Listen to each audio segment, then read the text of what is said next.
Master Harvesters is brought to you by Fish This, Mountain Hollow Game Calls, and Ben Pearson Archery.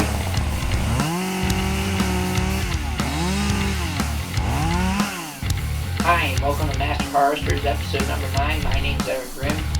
Today we're going to get started off with some property management. So what we're doing today is we're here on our property and we are managing our habitat.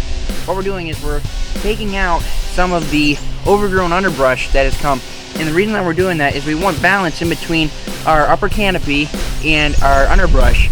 And our underbrush is getting 10 to 15 feet tall. And when that happens, it blocks a lot of sunlight from the ground. And the new grasses and the new forbs that the deer like to eat don't get that chance to thrive and to bring forth the nutritional value that they would if they had the sunlight that they needed.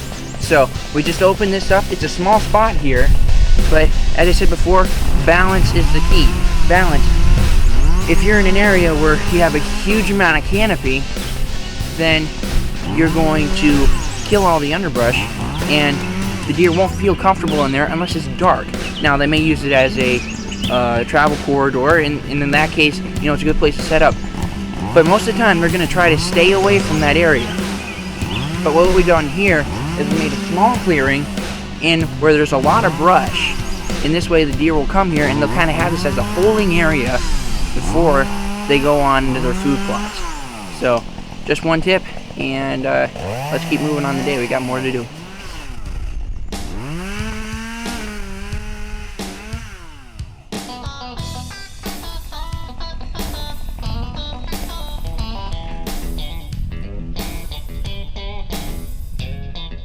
We're getting ready to plant a food plot here, and what we have here is actually a very balanced area, lots of underbrush and lots of taller canopy.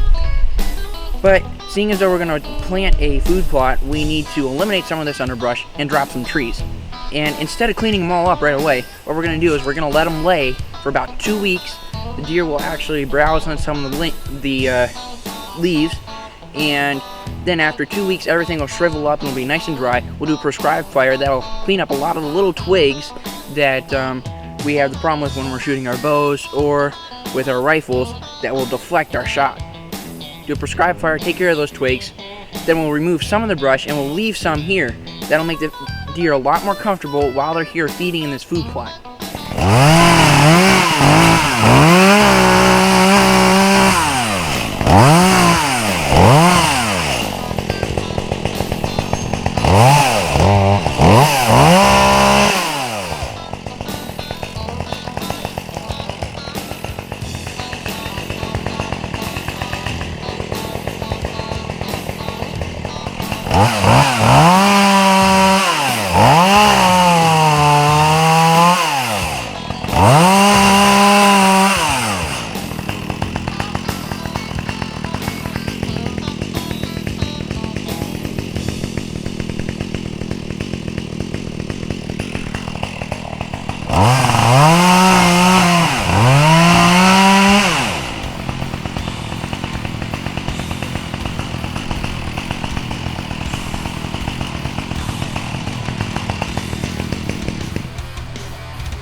now we've opened up the canopy, and as you can see, there's a lot more sunlight in here.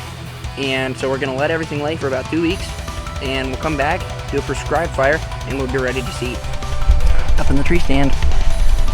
Gonna take a quick sneak peek and see what I like behind.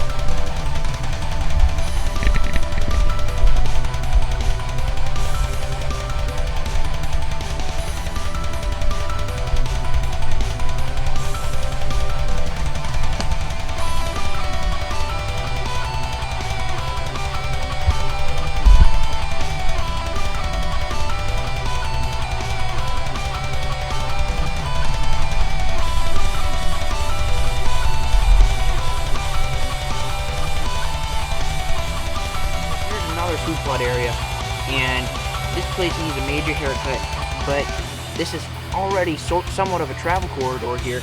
We got some open woods, and then we got this thickness here, and what we're going to do is we're going to drop some trees, get some more sunlight in here, eliminate some of the underbrush, and hopefully in about 2-3 weeks we'll be planting another food plot.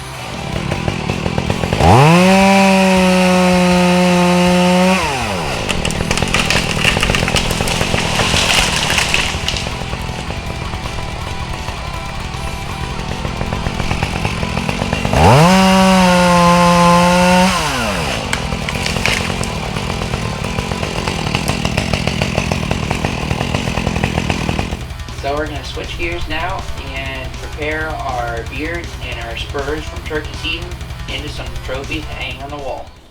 First thing I'm going to do is I'm going to take this center punch, put it right in here, right below the socket. One hit with the hammer usually does it. There we go. And as you can see, that punched right through a few circles. You can see the hole there. Now what I'm going to do is I got my string. I'm going to thread that through. Doesn't have to be the pretty any pretty string, unless you're planning on doing something real nice with it. There's the usual knot will work.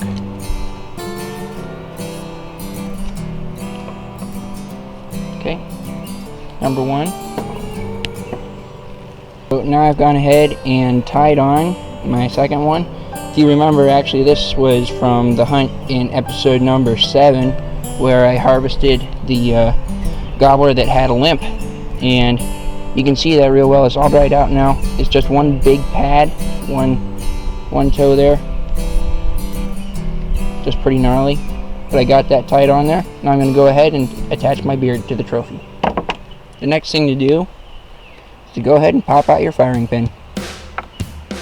Take your center punch right down through the shell, put it right on the firing pin, and it's out. So now you're going to go ahead and thread the string right through your shot shell, take it all the way down till you're right about like that, right about 6-7 inches there. Pull it up, make a knot.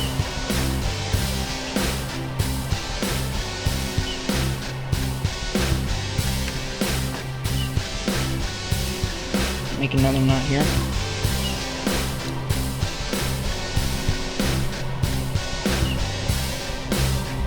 And one more.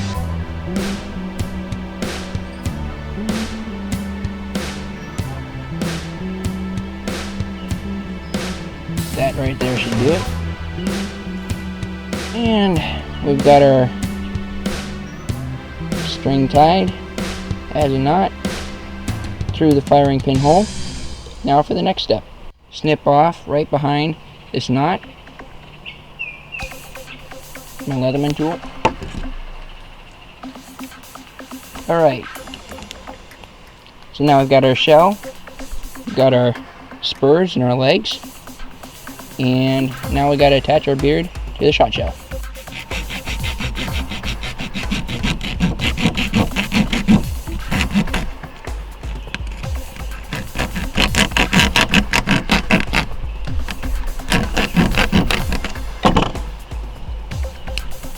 We're going to put the body end of the beard into your shot shell. And we're going to go ahead and fill that up with the shoe goo.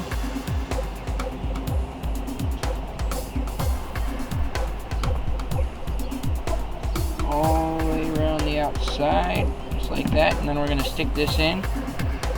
Spin it a few times. Fill it up again. Spin it again.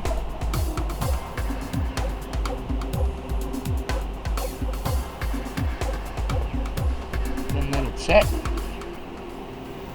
And cure. And it should be good to go.